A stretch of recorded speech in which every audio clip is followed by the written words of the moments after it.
love, lockdown. We are love, lockdown.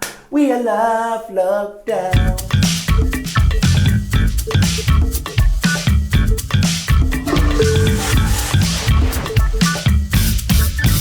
Hello everybody and welcome to Toilet Talks with me, Ikenna Azuike. On our program today, we have none other than someone who is a climate activist. He's a musician, he's a songwriter, he's a choreographer, he's a performer, he's a lot of things. He's a dad as well.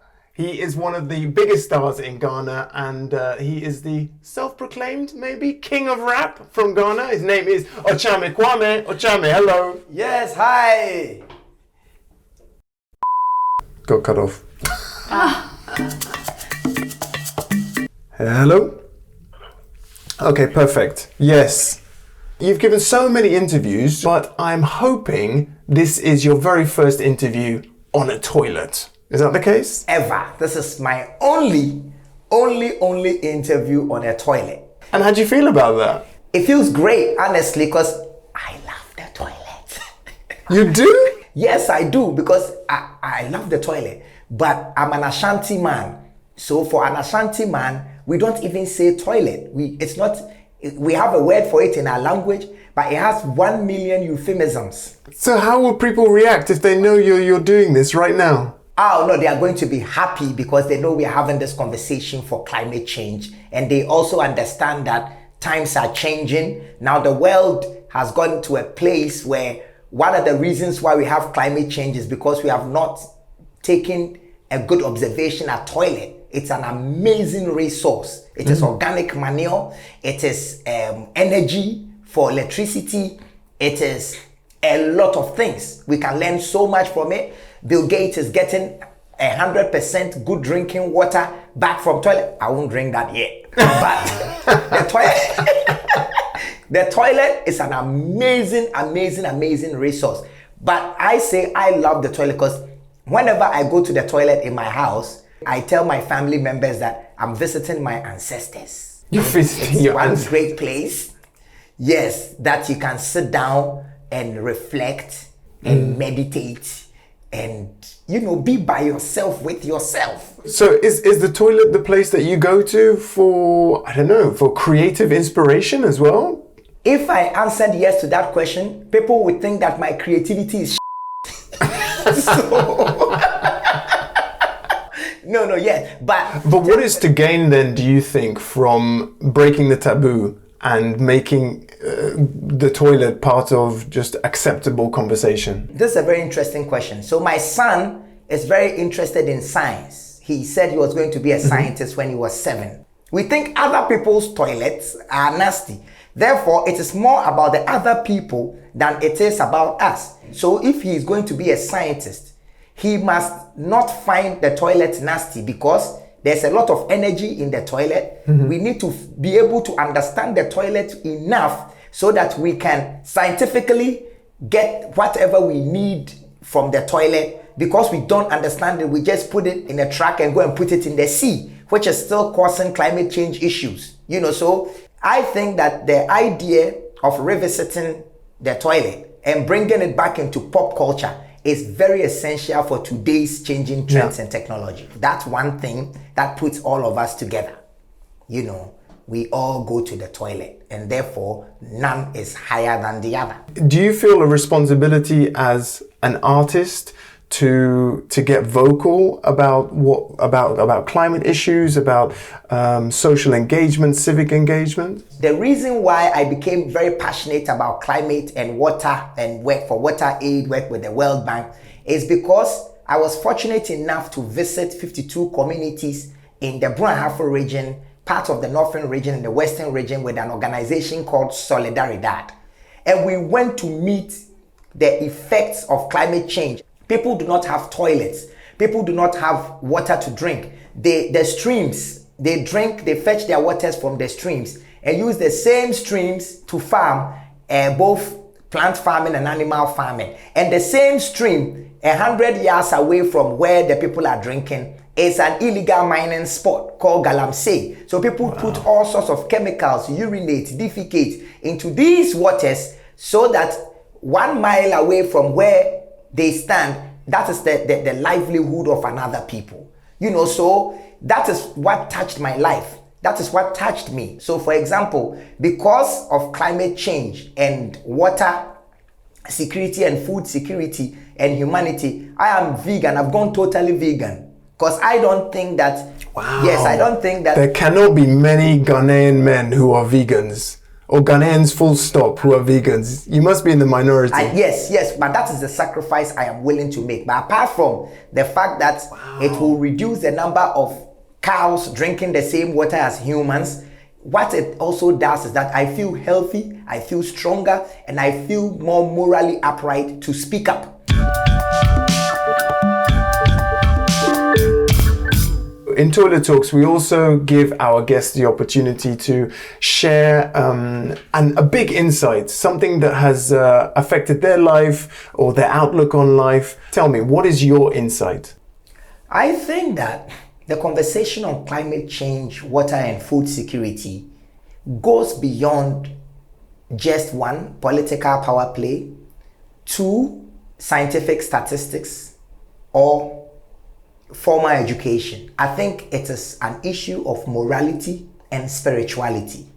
Because if a person is morally upright, that person will not go and throw his feces into the sea. If a person is morally upright, that person will pay the $100 billion that person owes to climate justice. If a person is morally upright, that person will not farm livestock farming and contribute 18% to carbon emissions or methane emissions to contribute to global warming. If a person is morally upright, that person will not look at a cow, slaughter its head, only to get protein from it when he can get amazing protein from beans. So I think that the conversation about we can't save the earth. We need to position ourselves for the earth to save us. It's more about spirituality. It's more about inclusion. It's more about compassion. And when I say inclusion, I mean bringing the animals, bringing the trees, bringing the earth, bringing the microorganisms, bringing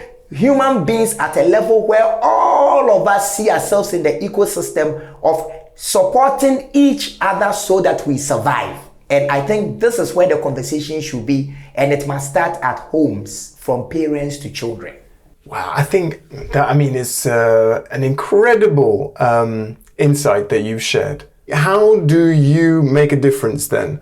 In your music, for instance, what are you saying? Sing me a bar from a song where you talk about this kind of activism or the need to change.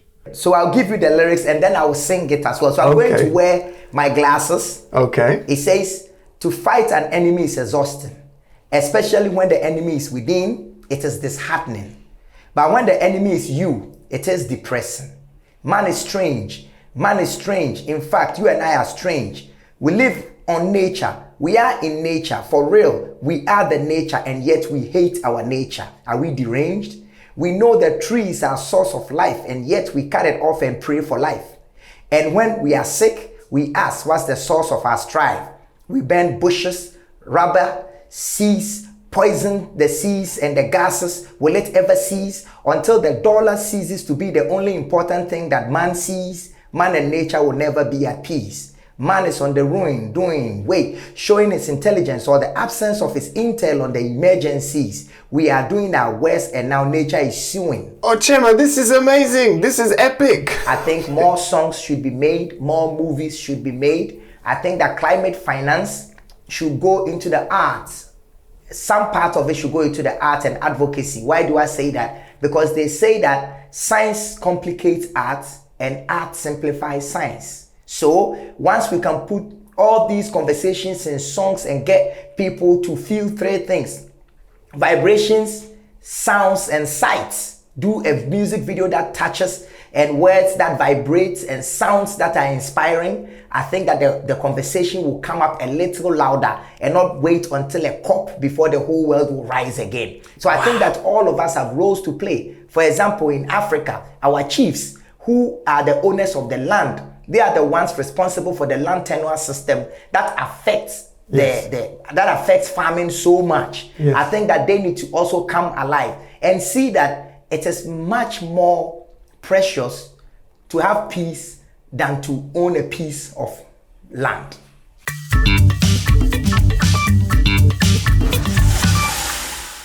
So tell me, what would you, Okyeame Kwame, what would you like to flush away? I think we need to flush away anger, because it's also a very dumb thing. Don't you think anger can also be good though, as a source of like a fire to get people? It just comes from a place of fear, which is the same reason why we are destroying the earth. So, because if you say, Okyeame, you are an ugly man, and I accept that I am ugly, that is the only time I can be angry. But if I do not accept I am ugly and I love myself... Okay, should we test out that theory? It will never work. Okyeame, you are an ugly man. Thank you. You are so ugly. All right, so I tell you what, after 3, I'm gonna count down 3, 2, 1, and then we're gonna say together we're gonna flush it. All right. 3, 2, 1, flush it.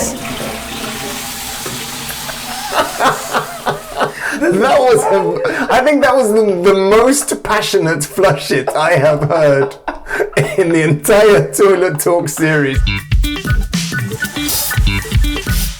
Okay, Okyeame, who else do you think should be our guest on Toilet Talks? If you could pick the next guest, who would you pick? I would like to nominate my son, because he wants to be a scientist, and I think the science of poo-poo is it would be very interesting for my son. I also would like to know his ideas and his vision for how he's going to solve the problem of the sanitation and water problem in this country. I think you should talk to my son. Okay, that's clear. Well, that's an easy one. You can just tell him that he doesn't get dinner unless he comes on the show. So he has no choice. So he has to go to bed very, very early unless he comes on the show. Yes. And I know that he might say things here that can cause a change, especially for children. Okay, now the bar is very high. I feel sorry for your son. The bar is extremely high. Okay, Okyeame Kwame, thank you so much. And I wish you all the best with your climate activism, as well as, of course, your music career and your philanthropy and your fathering. Just being a dad is already a big job. Thank you for being on the show.